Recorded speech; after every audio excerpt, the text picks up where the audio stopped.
Today we're making one of my favorite cakes. It's my ultimate chocolate cake, and I call it ultimate because it's the best I've ever had. Super, just so fluffy, it's almost not real, but it's not dry. It's really moist and chocolatey. And then to balance it all off, there's this fudgy, slightly salted chocolate buttercream that will blow your mind. And if you're thinking, oh, soft, airy, just fudgy, where's the contrast? It comes in the form of these cacao nibs, pure chocolate in its natural form, and it's not sweet, but it is pure chocolate. It's all antioxidants, so it's healthy now, and it's a good contrast for the rest of the cake. Okay, let's get started. 3 cups of all-purpose flour, 2 2/3 cups of granulated sugar, half a cup of cocoa powder, 1½ teaspoons of baking powder, a tablespoon of baking soda, 3/4 of a teaspoon of kosher salt. I'm gonna give this a whisk to distribute all those ingredients, especially the leavening agents and cocoa powder. And then we'll set aside and work on our wet ingredients. 3/4 of a cup of vegetable oil, 1½ cups of strong hot coffee, half a cup of sour cream, 3 large eggs at room temperature, 1 cup of buttermilk, 1 tablespoon of vanilla extract, and let's whisk it up. Okay, we're gonna combine the wet and the dry in a standing mixer fitted with a paddle attachment, and make sure to scrape the bottom down. This batter is really liquidy. You can take a look and see it's not really thick. It makes the moistest chocolate cake I've ever had.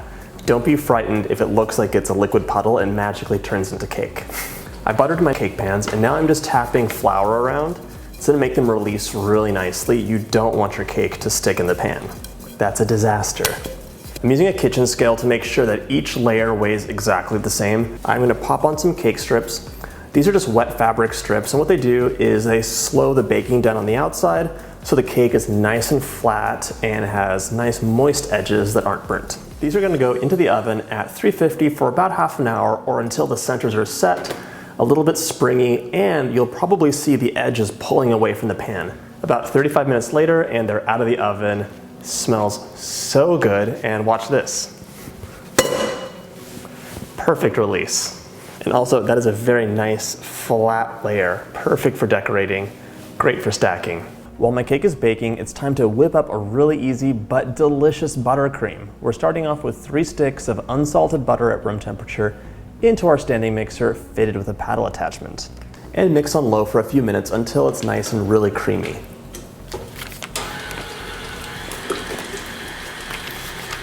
Gonna take the standing mixer bowl out, sift my sugar in, which is a pound, and then mix it, cover with a tea towel so we don't get a crazy toxic sugar cloud.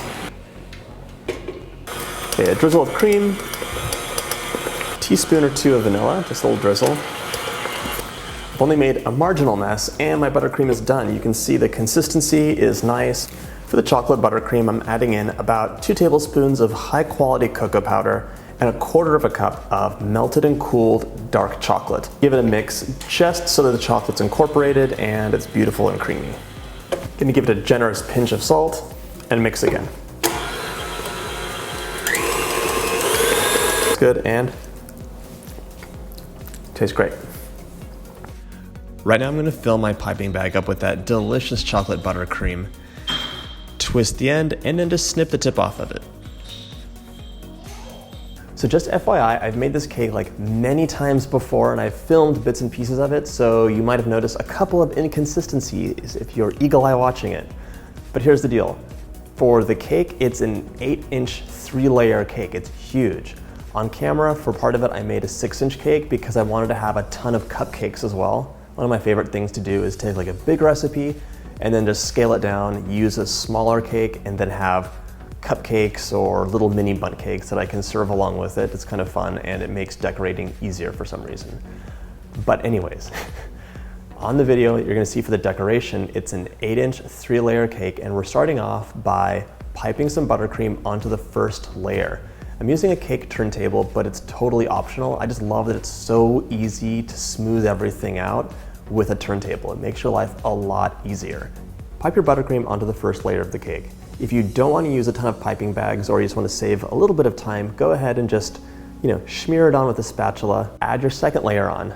More buttercream now. And if you want to do something that I highly recommend, add some cacao nibs on that buttercream. I didn't do it on camera, but I've had it before, and the more of those you can add, they add so much crunch and texture, I just love it. Okay, add the third layer on, and now we're gonna pipe more buttercream onto the top and onto the sides.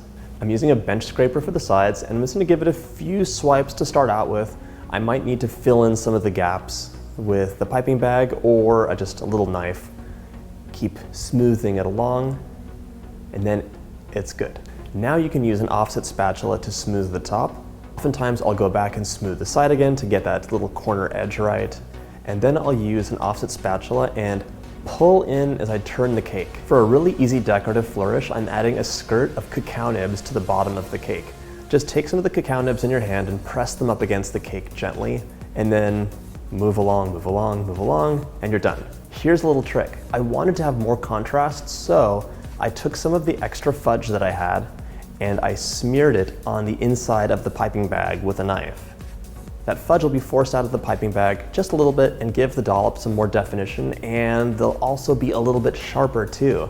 Sometimes buttercream can be a bit raggedy. All right, that was really fun to make. I love that this cake just kind of came together, and it had a basic skirt of those delicious antioxidant-filled cacao nibs and a couple of dollops, and that called it a day. Didn't need extra fancy stuff, just a basic, amazing chocolate cake. All right, I'm gonna take a bite just for you, not because I've been waiting for this like the whole day, and I'll report back. Oh my God, it's so good. If you make this cake and you can't get cacao nibs, go ahead and put like some bittersweet or semi-sweet chocolate chips and just sprinkle them around, because the crunch is amazing. Oh my God. I can see why people are like so into chocolate. It's just transformative when it's really good. All right, thank you so much for watching. I really hope you get to make this recipe, and hit that like button, subscribe.